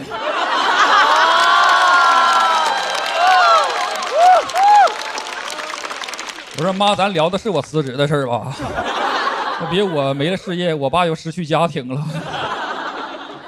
后来还是决定辞职了，做自己喜欢的事儿。然后现在演出也会继续再坐飞机，然后再上飞机我已经是乘客的身份了。我发现我能当那个最好的乘客，我不迟到啊，延误了我也不作不闹，飞机不停稳了我不打开行李架啊，那饮料我都能自己倒。而且我不但能当最好的乘客，我还能当最好的脱口秀观众呢，因为我练过假笑。不过我不喜欢假笑，所以来到这就是因为我喜欢看人真笑。讲这么多，谢谢你们。掌声有请海波。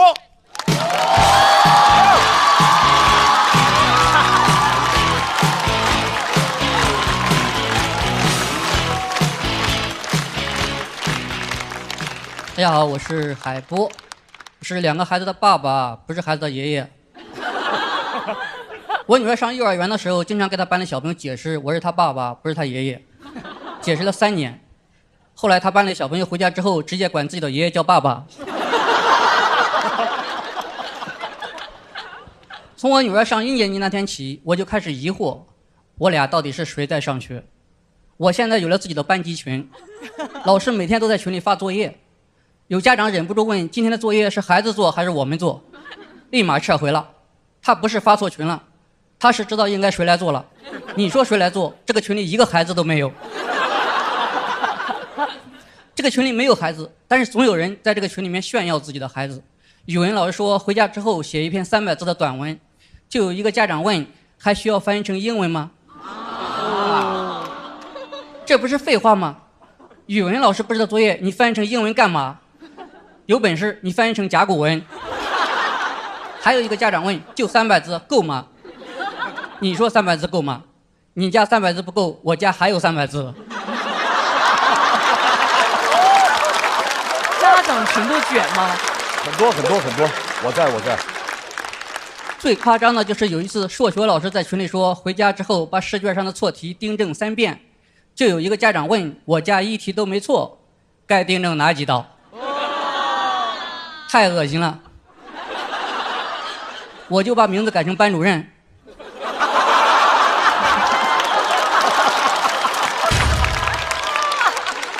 很会治他。艾特他说你家把试卷抄3遍。我经常在这个群里改名字，在这个群里改名字，你想干什么就干什么，想当谁的爸爸就当谁的爸爸。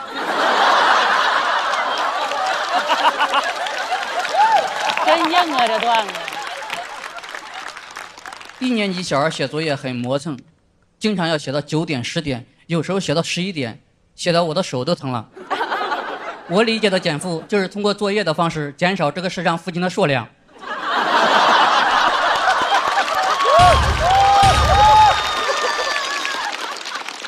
我老婆做作业的时候，她真的会打人，会打我。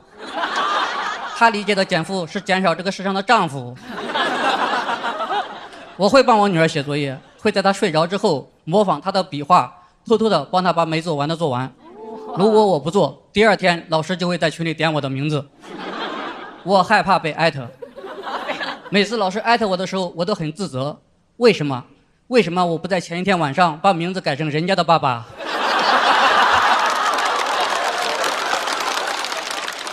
我一直以为我女儿不知道我写作业这件事情，直到有一天她给我说：“爸爸，有2道题你做错了，全班就你做错了，不会做就不要乱做。”我试过让她自己在房间里写作业，我在外面等。你知道我等了多久吗？她出来给我说的第一句话是：“哎，爸爸，你刚才不是有黑头发的吗？”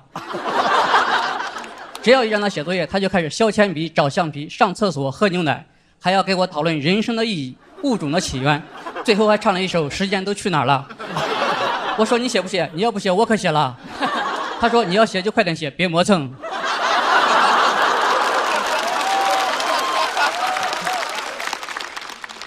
他们的生活经验有限，很多东西你给他解释不清楚。我用了一上午的时间才给他解释清楚为什么2乘以3等于6。结果到了菜场，他发现一个摊位上写着青菜1把3块，2把5块。他崩溃了。为了让我女儿相信2、3得6，我给卖青菜的讨价还价半天，他才答应卖给我2把，收我6块钱。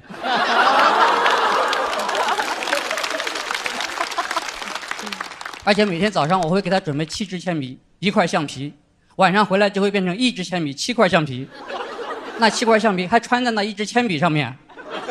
我问他到底是去上课了还是去撸串了，他说不要碰我的糖葫芦，每个橡皮都好像被狗啃过一样。我问他上课的时候是不是吃橡皮，他说一点味道都没有。好可爱。下次能不能买我同桌那款橘子味的？我给他买了橘子味的，还给他买了苹果、香蕉、草莓味的。我想让他营养均衡一点。他们根本不会用橡皮，每次都擦一个洞，那个字都不是被擦掉的，是从洞里面掉下去的。一边掉下去还一边在喊我错了，我错了，我错了。之所以喊3声，是因为下面3页纸全是洞。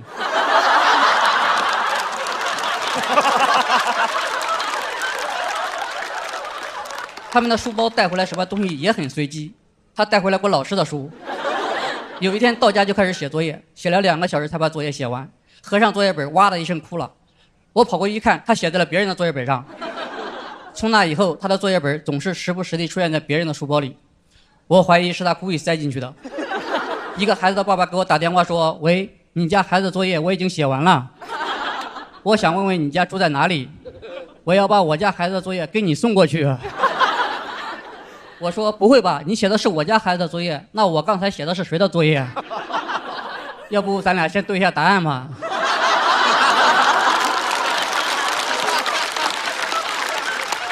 他的文具盒就像他的魔法盒一样，你永远不知道打开文具盒看到的是什么。我看到过一张我的照片，果然我每天都在上学。我问他在文具盒里放我的照片干嘛，他说你在朋友圈里发我的照片干嘛？我说大人的事儿你不懂，他说小孩的事你不懂，我会想你。我说那咱们能不能换个方式，不要把我的照片贴在这个小黑盒子上。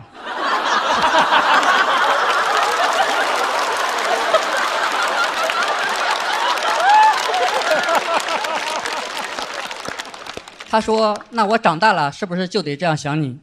我说你怎么会长大呢？想爸爸的时候你就是个孩子。谢谢大家，我是海波。掌声欢迎曹国。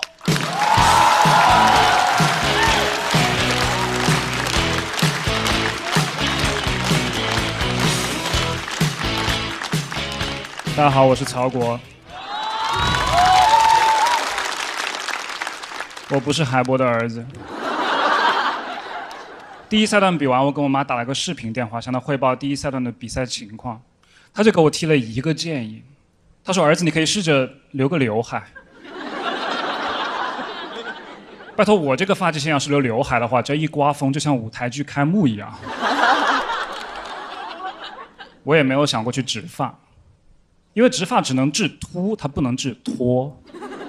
植发只是把我后面的毛囊移植到前面来，所以如果我继续脱发的话，我就得不断的植发，迟早我后面的发际线也会开始上移。最后两军会是在光明顶之上吗？我其实是一个非常有商业头脑的人。之前我们办公室引进了一台自动贩卖机，但就是一台玻璃门的冰箱，没有锁也没有摄像头的那一种。我就问他们的工作人员，我说你们这个不怕被偷东西吗？他说我们不怕。我们的每一台冰箱都找了寺庙里的高僧开过光的，偷东西的人会遭天谴。我马上就冲了出去，扶了一个老奶奶过马路，然后用这点功德换了一瓶可乐。我从小的梦想是成为世界首富，现在世界首富是马斯克，他是一个所谓的亿万富翁。但其实你的资产只要超过1个亿，就叫亿万富翁。所以亿万富翁这个称号其实跟万字没什么关系。万出现在亿和富之间，就是在硬蹭。我觉得亿万富翁就应该叫亿富。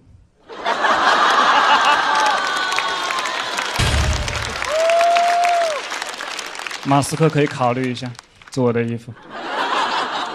最近马斯克的 SpaceX 太空探索技术公司马上就要上市了，按照他目前的估值，马斯克的财富将达到6700亿美元，约等于人民币5万亿。5万亿，有钱能使鬼推磨，超级有钱的人可以让万走到亿的前面去。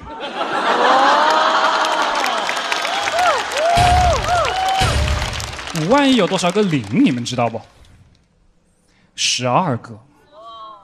我第一次把这个数字输到我的手机里，可以拨通。怎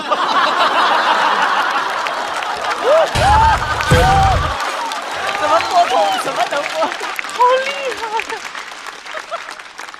你真的很难想象5万亿得有多少钱。我当时想的是，这堆起来得比我人还高了吧？我好歹都有1.8米。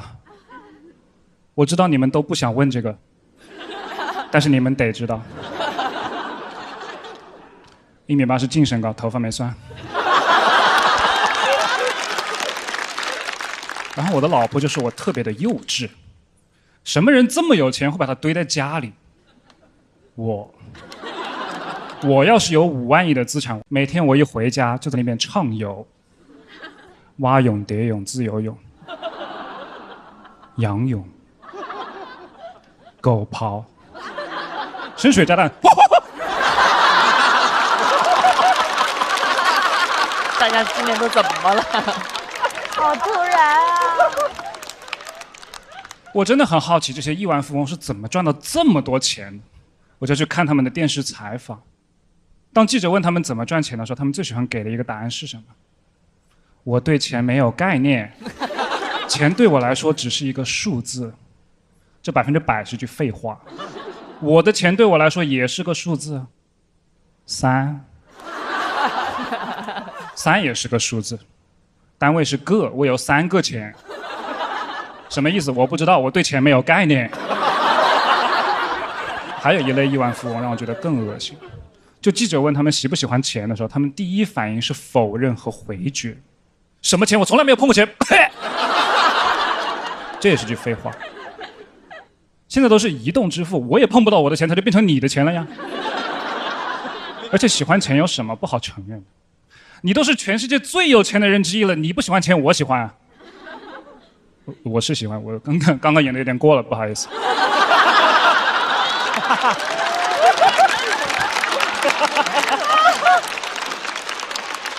挺喜欢钱的，挺喜欢钱的。我发现这些亿万富翁有个毛病，就喜欢乱花钱。比如他们会花600万美金买一根香蕉，花10亿美金在太平洋的海底修酒店，用火箭把一辆汽车射到外太空去，在小行星经过地球的时候用激光在上面刻自己的名字。你们都听不出来哪2条是我瞎编的？真的听不出来。所以我觉得这种人就不配当亿万富翁，因为他们花了太多精力去思考怎么赚钱，耽误了他们想清楚怎么花钱。我不一样，我的全部精力都花在了考虑怎么花掉我的5万亿上面。万一我有5万亿，我会想办法让全人类都过得更好，方法我都想清楚了。每天我就随机挑一个人，给他1个亿。哇！没有任何条件，这样我就会成为一个超级英雄。绝招是一指禅。指中我！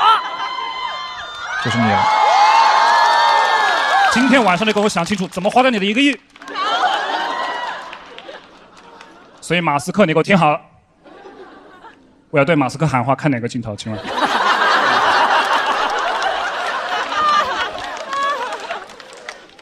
马斯克，我的义父，我给你写了一首诗。这首诗的题目叫做 To Elon Musk。Mr. Elon Musk， 拯救人类 is no simple task。你的5万亿不要藏着 ，spend it all you must。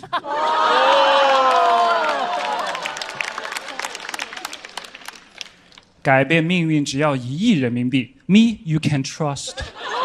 哎呦，前面的英语都没听懂的朋友 ，Your English suck。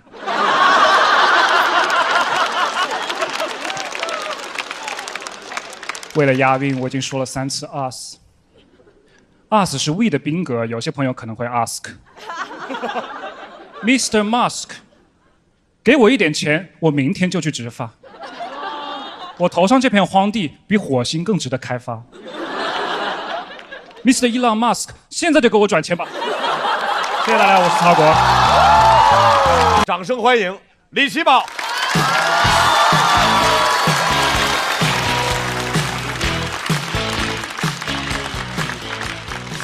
Hello， 大家好，我是李奇宝。我先自我介绍一下，朋友们，我是个留学生。我留学原因其实还挺简单的，就是我是一个抗压能力特别差的人。我工作2年以后就受不了国内这种内卷环境，我决定出国留学。就我抗压能力差到什么地步？第1赛段还没比的时候，我就想退赛。但是吧，就是导演说今年出台了一条新政策，说由于往年总有人退赛，今年退得赔钱。以后谁问我为啥站在这儿，我说因为张博洋。节目最知名跑男，抗压能力太差了，朋友们，所以留学的时候特意给自己选了一个那种就是松弛国家，意大利。Bravo。我觉得肯定很适合我，松弛，没有人管。去了以后发现有点太松了，管的也松。我第1次泡小偷的时候，我都没意识到，就我刚到意大利第3天，我走进那个跑鞋店，我想去逛一逛，然后我看见一个外国人，他穿上那个鞋以后，他就跑了。我当时很震惊，我说怎么国外还能试驾了？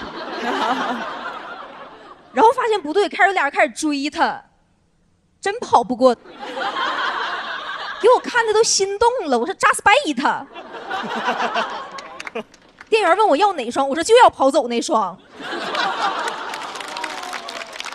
我之前以为只有意大利是这样的。还有次去巴黎，就那个卢浮宫旅游的时候，去的时候那个导游跟我说，他说你在这个地方一定要把你手里所有的贵重物品紧紧的抓牢。我挺惊讶的，因为卢浮宫要买票的。我说咋小偷买票进来偷啊？他说不是，办的年卡。后来他跟我说，他说欧洲这个地方26岁之前可以办那种青少年卡。我说啥意思？26之前偷打折。我回去查了一下，那个卡22欧，160块钱，偷1年，合下来4毛钱一天。就那个地方所有事都出乎我意料，你知道老师也是那种很松弛的老师。就我完全接受不了。到意大利以后要先学半年的意大利语，教我意大利语的是一个意大利人，他不会说中文，也不会说英语，就教。我第一面见上他，我感觉他都不是老师，他就是个意大利人。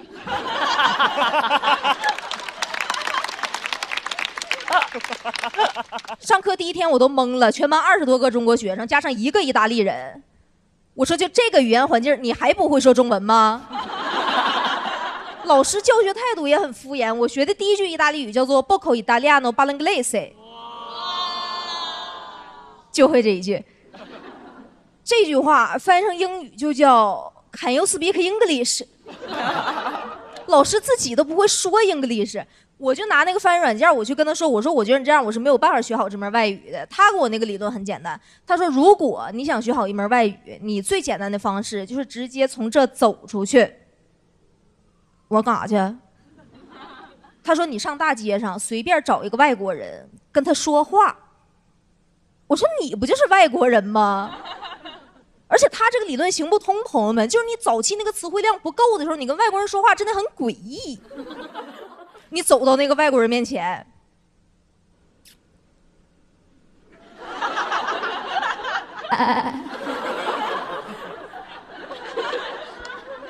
，Sorry， 就没有了。我到现在用的最好的一句意大利语叫做 "see"， 英语 "yes" 的意思。人问啥我都 "see"。我头半年早餐吃的都是盲盒，时间长感觉不是上海外上学的，我好像在那个海外经商的广西人。人一问我啥味儿，细呀细呀。我觉得我去了意大利以后，我发现我不是一个很松弛的人，我觉得我接受不了那边很多制度，就比如说放假，那老欧洲人怎么那么能放假呢？他们甚至有一种假期叫做乔假。啥意思？周三四放假，完了周六日放假，顺便给周五也放了，搭建一座假期的桥梁。我说怎么不应该调休吗？谁让你修桥了？你知道一开始放假还挺兴奋的，就是那种1个月大假期到处去玩，玩了1个月以后发现还有1个月，一下我就不行了。我说那人还能这么快乐吗？那不得学点习呀！我是中国人，放假放得多，我心都散了。我一开始特别慌张，我就跟我那个语言班老师发消息，我说你有没有什么课下补习班啥的，我可以报一个。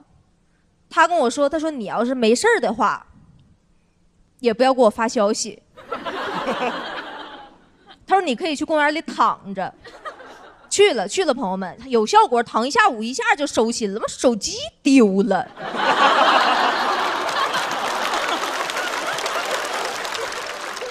我在那待到最后1年的时候，有时候还开始替别人焦虑。我有时候往公园里一走，看一地躺那个意大利年轻人，我都上火。我说完了，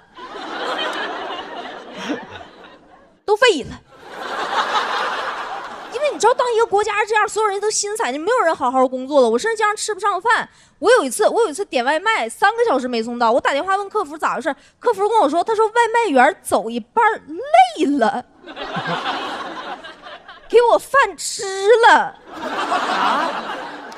所以当时很想回国，回来以后，我发现我有点跟不上国内节奏了，比我出国之前更快了，就是我已经心散了。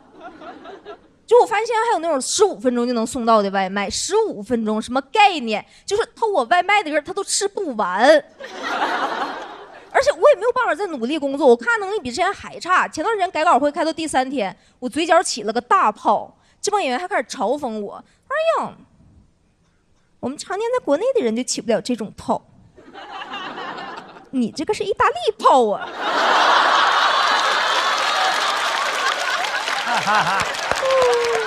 他们说你现在没有办法努力的同时还不够松弛。我说对呀，我很想努力，但我一努力就开始心疼自己。我说实话，朋友们，我上台3分钟我就想下去了。我说这不是已经笑了吗？已经很好了，今天就到这里吧。文艺派脱口秀演员高寒。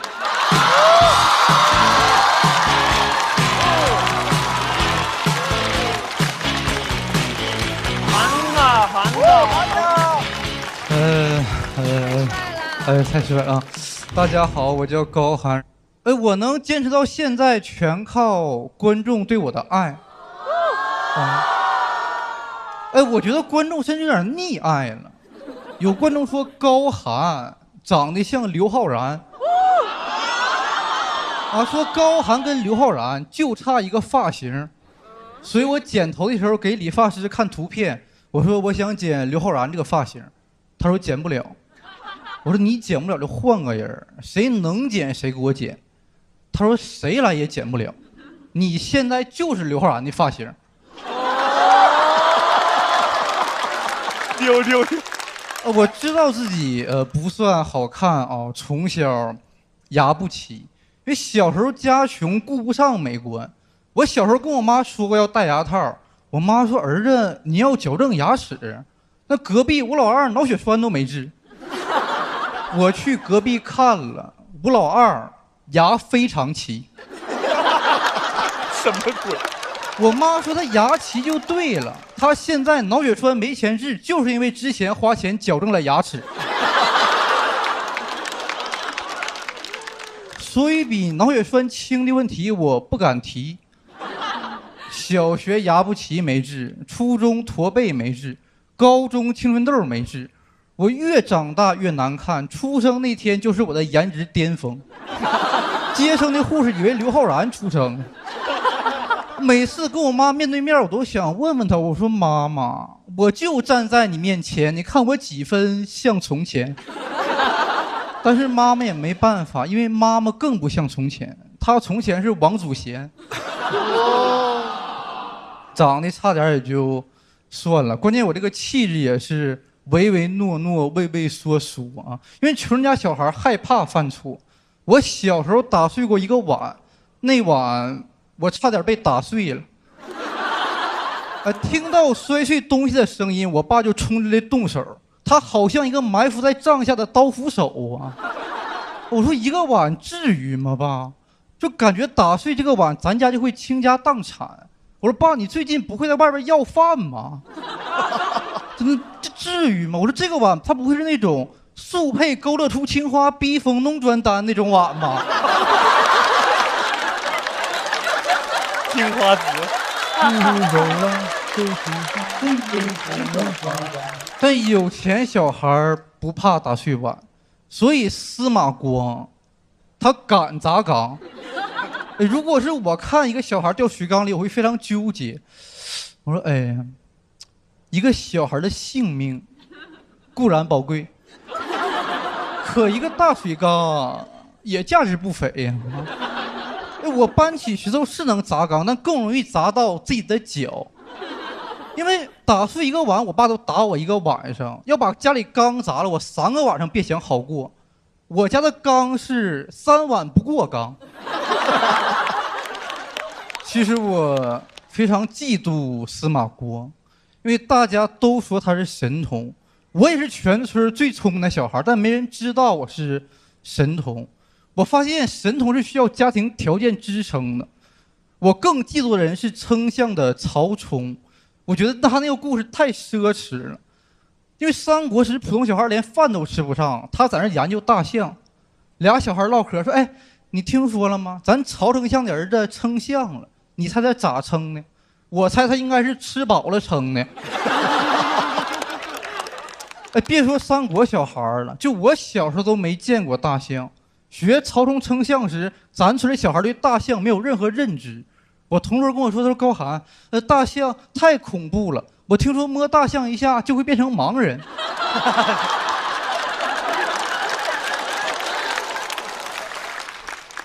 还有同学说，哎，说这个曹冲他爸太厉害了，有一头大象，他爸是不是动物园园长？我说他爸当时是华北平原的园长。那曹冲能称象，就是因为曹操是丞相。我想称象，我没有船，上哪整船呢？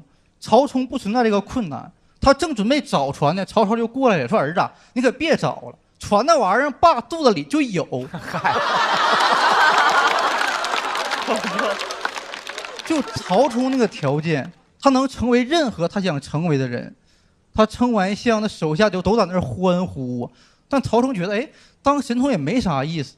他一拍大腿说：“哎呀，我这有手下，有船，有梦想，我要成为海贼王。”但穷人家小孩很难当神童，就算你是全世界最聪明的小孩，可你连电话手表都买不起，你怎么可能是小天才呢？穷小孩容易挨打，但挨打的小孩也不用怕，因为摔碎碗这个问题很好解决，只需要把碎片捡起来，然后拿这个碎片和原生家庭做一个切割。哦呦，其实我今年25了，我还是不知道那头大象的重量，但我希望穷小孩也能把名字写在历史书上。所以如果让我写《三国志》的话，曹冲称象这个故事会是这样说：高寒问曹冲曰：“我像刘昊然乎？”曹冲称：“行，讲到这儿，谢谢你。